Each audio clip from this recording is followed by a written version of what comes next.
رسانه گلکو تشویق بفرمایید جناب آقای محمد عبادی مدیرعامل محترم شرکت، جناب آقای روناسی به نیابت تشریف دارند.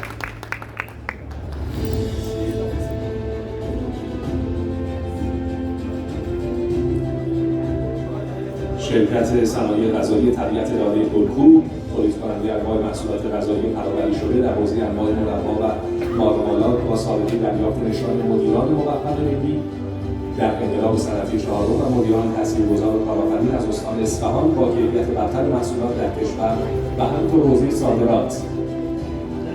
خب دوستانی که تندیس‌ها رو دریافت می‌کنن خواهش می‌کنم که بعضی از عزیزان می‌بینم سالن رو ترک می‌کنن. خواهش می‌کنم تشریف داشته باشید، یک عکس یادگاری با هم ثبت کنید در انتها و همینطور خب ضیافت شامی هم به افتخار حضور عزیزان تدارک دیده شده در کنار هم انشاءالله حضور داشته باشید. خیلی متشکرم.